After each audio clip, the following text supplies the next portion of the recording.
8 000 milliards de dollars. Ce n'est pas le budget d'un pays, mais c'est le montant de dégâts causés par les cybercriminels dans le monde en 2023. Et le plus inquiétant, ces attaques ne ciblent que de grandes entreprises, mais elles peuvent toucher n'importe qui, peut-être moi, vous, de petites ou moyennes entreprises, ou bien un hôpital. En quelques heures seulement, un compte bancaire peut être vidé, une entreprise peut être paralysée et des données sensibles peuvent disparaître à jamais. Et le pire, c'est que dans de nombreux cas, ces attaques auraient pu être évitées, mais il y a une bonne nouvelle, la cybersécurité, ça s'apprend et de protéger efficacement, c'est souvent la question de bons réflexes. Et dans cette vidéo, on va découvrir les top 10 des cyberattaques les plus courants, celles que vous et votre entreprise risquez vraiment de croiser.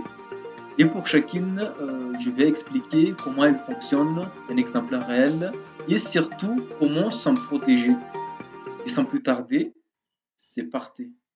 Commençons par la reine des attaques, le phishing. En français, on dit les hameçonnages. Le principe est simple, un cybercriminel vous envoie un email qui imite parfaitement une vraie entreprise, votre banque, Amazon ou des sécurités sociales pour vous faire cliquer sur un lien ou de saisir vos identifiants sur un faux site. Et un exemple réel pour ça, en 2022, Tulo, une grande plateforme technologique, a été piratée parce qu'un employé a reçu des appels téléphoniques d'un faux responsable informatique qui lui a demandé ses identifiants et l'employé a obéi et le résultat, des données clients compromis.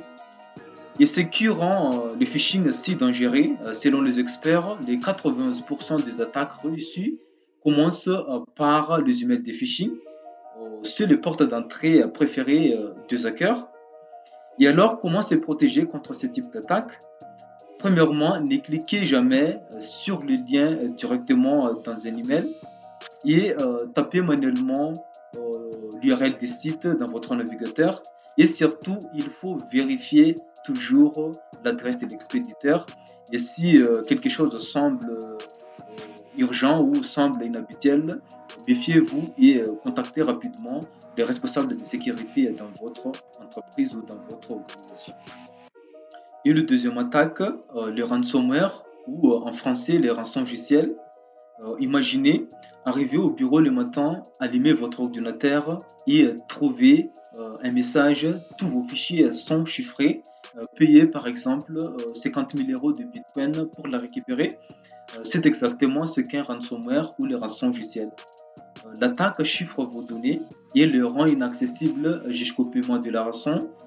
Et il ne se content plus de chiffrer, mais il menace aussi de publier vos données en ligne. Un exemple réel pour ça, en 2019, aux États-Unis, au moins de 948 hôpitaux, écoles, des agences gouvernementales a été touché, des patients redirigés vers un autre hôpital et les coûts estimés à environ de 7,5 milliards de dollars. Et comment se protéger contre ce type d'attaque? Premièrement, il faut faire des sauvegardes régulières de vos données dans un disque dur déconnecté à l'Internet, c'est-à-dire faire des sauvegardes régulières hors ligne pour assurer la disponibilité de vos données.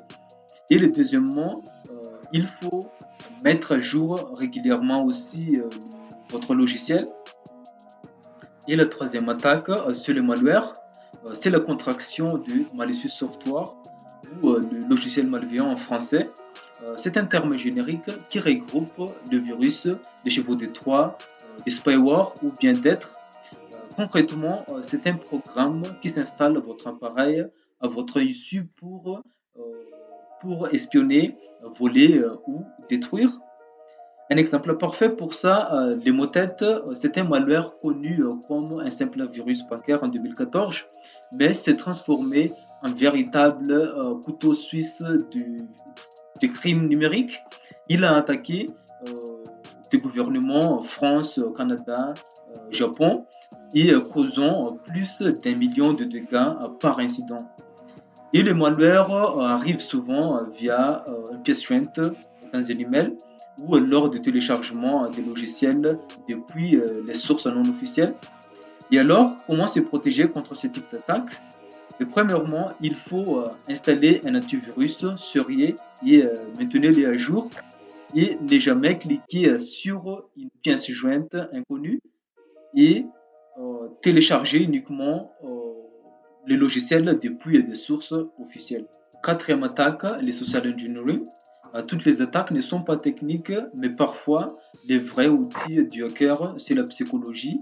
C'est ce qu'on appelle les social engineering ou l'ingénierie sociale en français. L'idée est de manipuler une personne pour qu'elle divulgue des informations confidentielles ou effectue une action nuisible sans jamais avoir piraté quoi que ce soit.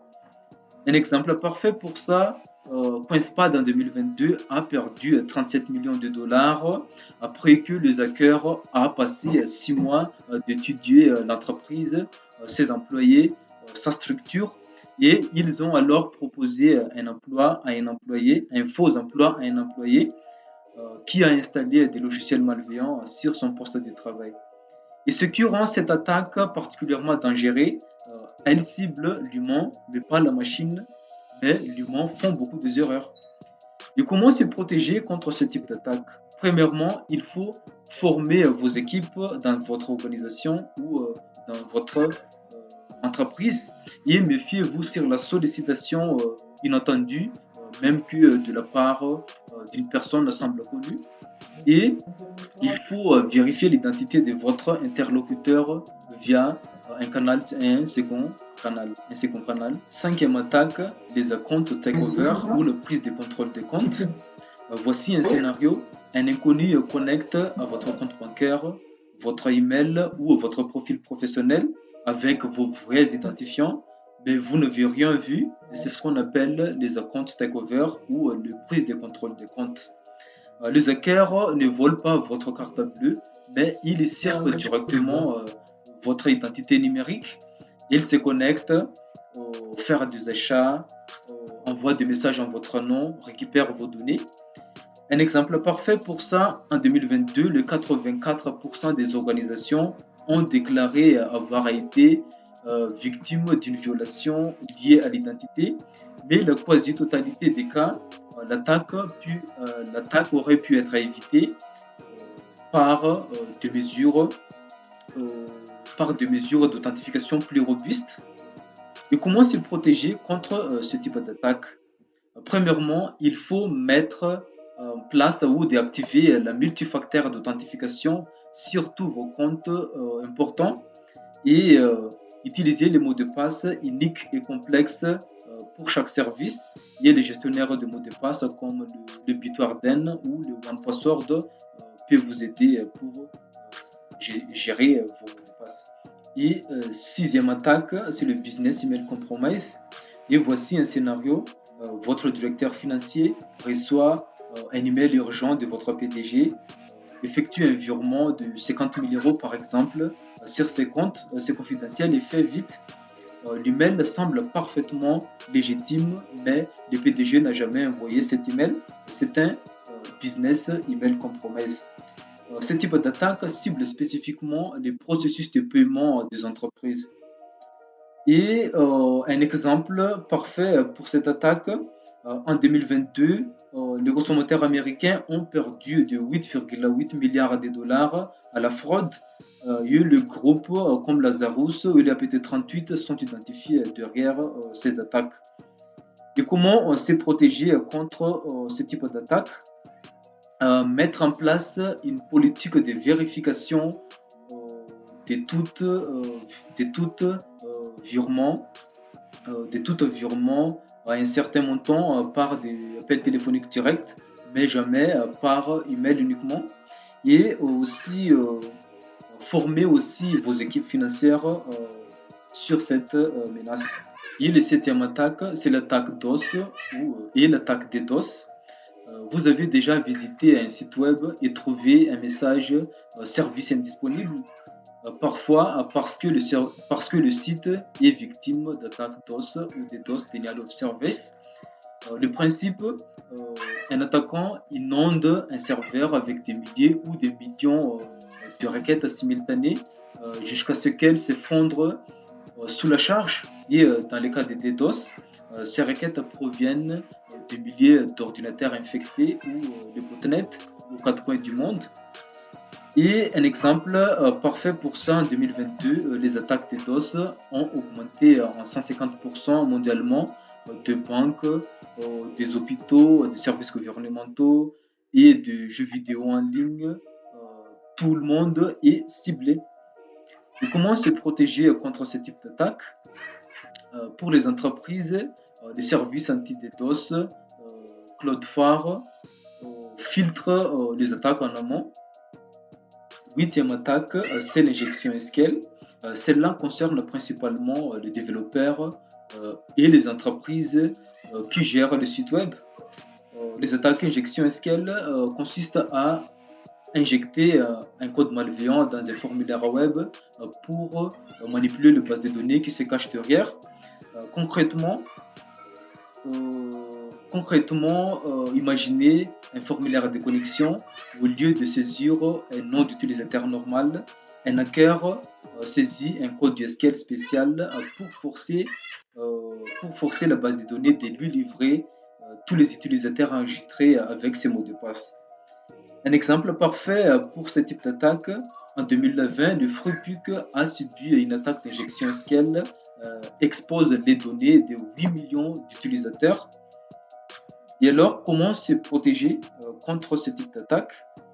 Pour les développeurs, il faut toujours valider les entrées utilisateurs et aussi utiliser des requêtes préparées.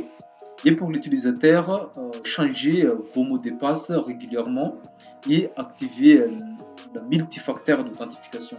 Le neuvième attaque, c'est l'identifiant compromis ou le Compromised Credentials. Les passwords 1, 2, 3, AGRT, des prénoms suivis, une année de naissance. C'est les mots de passe réels que des millions de personnes utilisent et réutilisent sur des dizaines de services différents. Les identifiants compromis sont la cause directe d'une grande majorité des brèches modernes. Un hacker obtient vos identifiants sur un seul site et les achetant sur les dark web et les teste ensuite sur vos banques, votre email ou votre compte professionnel. Et un exemple concret un exemple parfait pour ce type d'attaque, en 2023, de dizaines de milliers de comptes ChatGPT compromis, des crédentials d'entreprises entières récupérées et le revendus sur différents criminels. Alors, comment se protéger contre ce type d'attaque? il faut, utiliser un mot de passe unique pour chaque service et utiliser un gestionnaire de mots de passe comme le Bitwarden, le OnePassword. Et il faut toujours activer le multifacteur d'authentification partout où c'est possible. Et notre dernière attaque, c'est peut-être la plus sophistiquée et la plus terrifiante, c'est le supply chain attack ou l'attaque de chaîne d'approvisionnement. Ce type d'attaque ne cible pas votre entreprise directement, mais elle cible un fournisseur de logiciels en qui vous avez en confiance. Et un exemple le plus connu, SolarWind en 2020, un hacker russe a compromis le serveur de SolarWind, une société qui fournit des outils de gestion réseau. Ils ont intégré des malwares dans une mise à jour logicielle parfaitement légitime. Et le résultat du jumelent organisations dont les agences gouvernementaux américains et des entreprises Fortune 500 ont infecté, en installant une simple mise à jour. Et comment se protéger contre ce type d'attaque? Il faut auditer votre fournisseur technologique et adopter les principes des Zero Trust.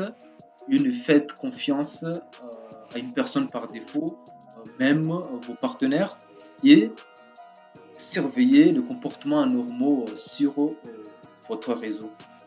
Voilà, vous venez de découvrir les top 10 des cybermenaces les plus courants aujourd'hui. Et ce qu'il faut retenir, c'est que la cybersécurité n'est pas réservée aux experts. Beaucoup de ces attaques ne réussissent non pas parce que les systèmes sont fragiles, Parce que les systèmes sont fragiles,